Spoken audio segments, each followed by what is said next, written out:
महामारी की मार झेल रहे टैक्सी ऑपरेटरों का काम अभी तक नहीं खुल पाया है।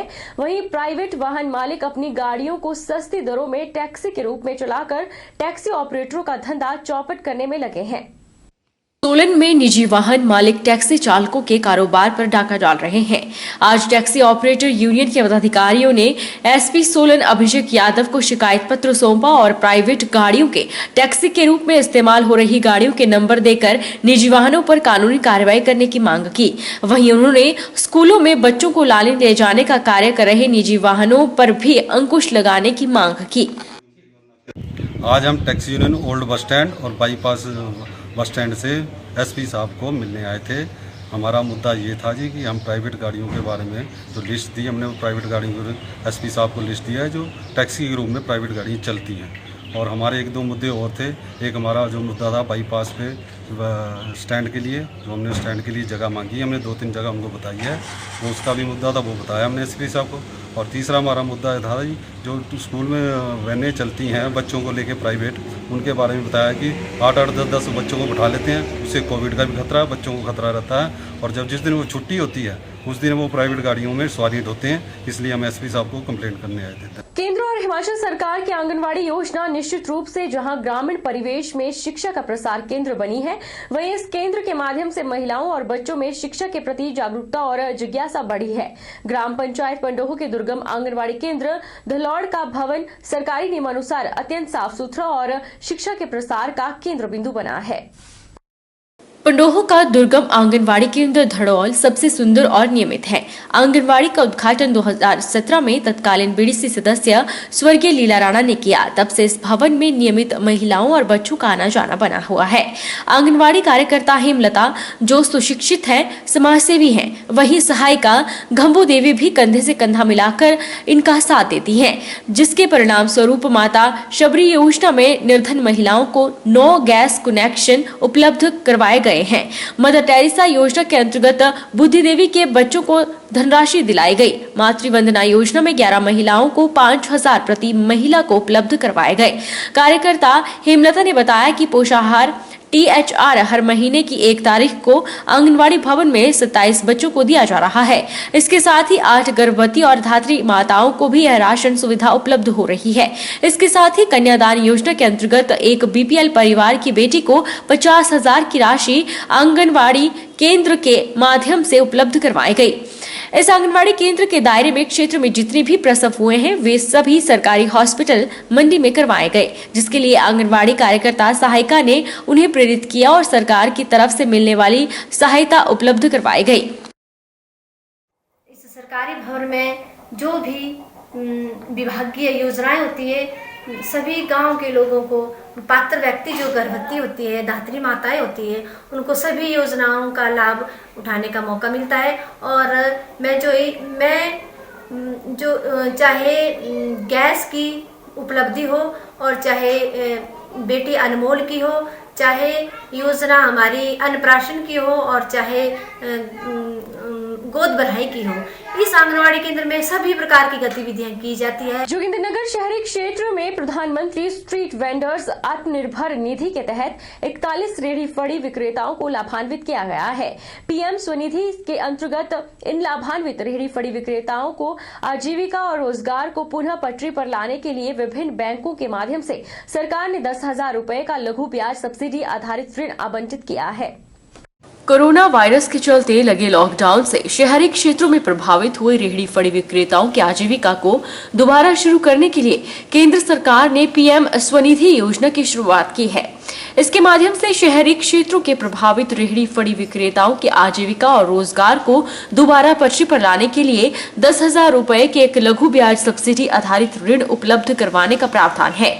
यह स्कीम 24 मार्च 2020 को या इससे पूर्व शहरी क्षेत्रों में वेंडिंग कर रहे सभी पथ विक्रेताओं के लिए उपलब्ध है। लेकिन पथ विक्रेता के पास स्थानीय शहरी निकाय द्वारा जारी पहचान पत्र होना या फिर सर्वेक्षण के दौरान उसे चिन्हित किया गया हो। पीएम स्वनिधि के अंतर्गत ऋण प्राप्त करने वाले जोगिंद्रनगर शहर के रेहड़ी फड़ी विक्रेता साधुराम गोपाल सिंह, पुलिस थाना चौक में चाय की दुकान चलाने वाले धनीराम, रेलवे स्टेशन के पास चाट बर्गर की रेहड़ी लगाने वाले राम भरोसे ने भी पीएम स्वनिधि के तहत 10,000 रुपए का ऋण आसान दरों में उपलब्ध करवाने के लिए सरकार का आभार जताया। जैसे कोरोना काल चला हुआ था और इसमें हमारे को बहुत बड़ी दिक्कत हो गई थी, हमारा काम बंद पड़ा हुआ था। फिर बाद में हमारे पास नगर परिषद के अधिकारी जी आए और उन्होंने हमारे को बताया कि आपके जो रेहड़ी फेड़ी वाले हैं उनके लिए एक अच्छी स्कीम आई हुई है, हमारे माननीय प्रधानमंत्री जी ने एक अच्छी स्कीम चलाई हुई है और आपका जो दोबारा से हम अपना जो कारोबार है उसको दोबारा अच्छे तरीके से चला पाएंगे। मेरे को हो गए जी यहाँ पे 13 साल काम करते हुए, तो इसमें हमारे को लॉकडाउन में थोड़ी दिक्कत हुई थी जी काम करने में। तो हमारे को पता लगा कि कमेटी लोन दे रही है जिसमें हमारे को मिला जी 10,000 रुपये। तो सरकार को हम धन्यवाद करते हैं सरकार का जी, जिन्होंने हमारे को काम चलाया हमारा। नगर परिषद जोगिंद्रनगर के कार्यकारी अधिकारी एवं उपमंडलाधिकारी अमित मेहरा ने कहा कि जोगिंद्रनगर शहरी निकाय क्षेत्र में पीएम स्वनिधि के तहत कुल 41 रेहड़ी फड़ी विक्रेता पंजीकृत हैं, जिनमें से 37 लाभार्थियों को 10-10 हजार रुपए का ऋण उपलब्ध करवाया जा चुका है, जबकि शेष बचे 4 लाभार्थियों को भी आवश्यक कागजात पूर्ण होने पर उन्हें भी जल्द लाभान्वित कर दिया जाएगा।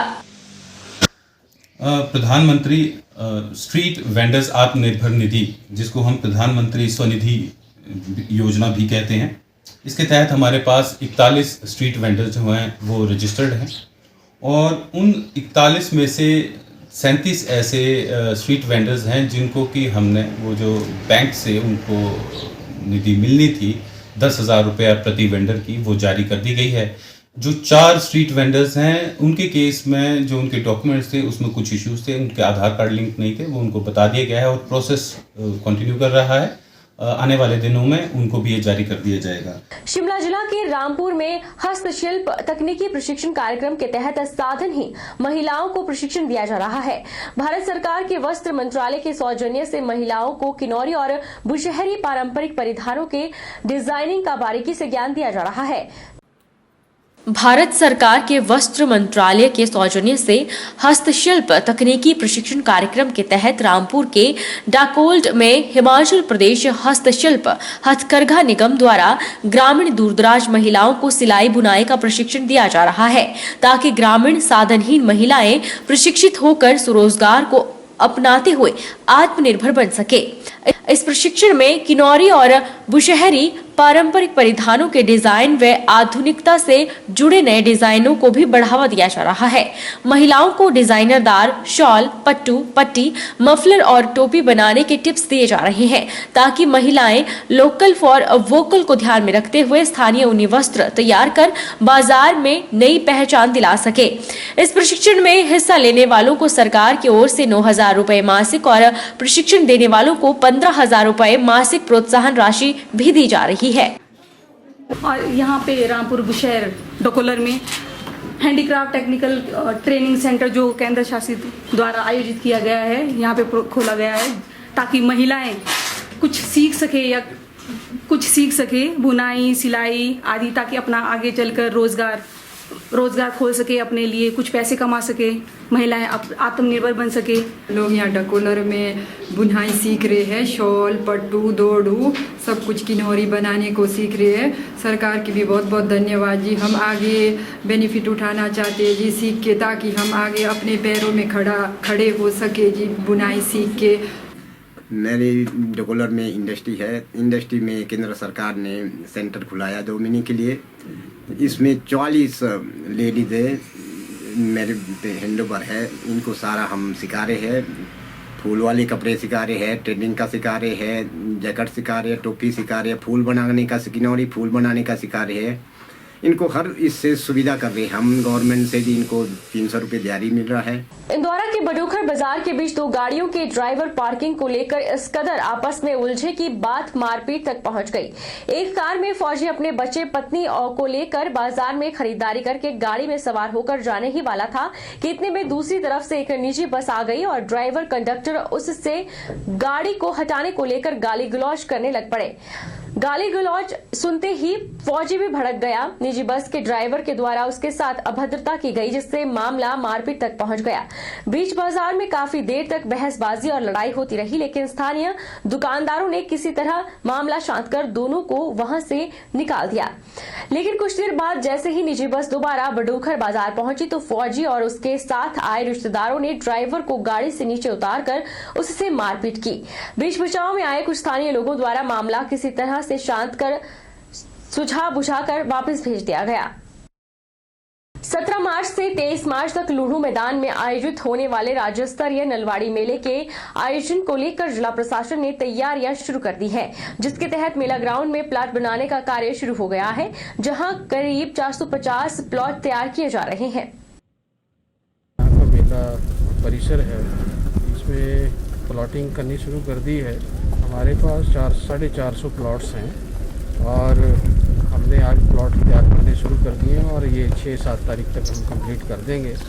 और इसके लिए हमने एडवर्टाइजमेंट भी जारी कर दी है और इसके लिए हमने इस बार ये विशेष ध्यान दिया है कि ये बड़े सिस्टमेटिक और अच्छे ढंग से प्लॉटिंग की जाए, ताकि जितने भी दुकानदार आएंगे बिजनेस करने के लिए वो ठीक ढंग से अपना कार्य चला सके और इस मेले की शान को बढ़ा सके। जिला सिरमौर में सरकार के बड़े बड़े दावों की हवा निकल चुकी है। सिरमौर जिला के रेणुका में लोग आज भी आदिमानव की तरह जीने के लिए मजबूर हैं।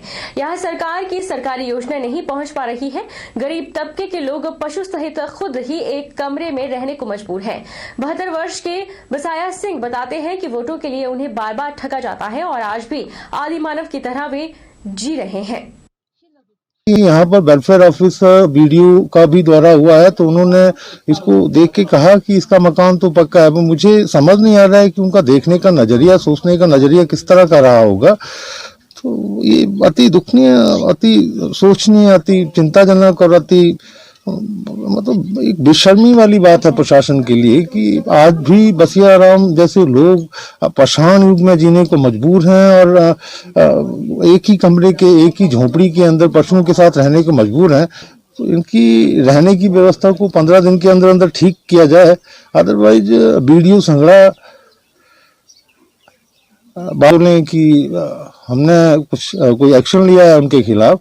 मैं इन लोगों को ले जाके इनको पशुओं सहित बीडीओ ऑफिस में ले जाऊंगा, वहीं रखूंगा। वक्त तो चला है छोटे से ब्रेक का। ब्रेक के उस पार फौरन लौटेंगे, आप बने रहिए हमारे साथ। अरे चुप क्यों हो गए? माइक टेस्ट, टेस्ट, भैया जी का mic test, test, test, testing. आज का मैच तेरी बैटिंग का असली टेस्ट है। Test, testing, test, test,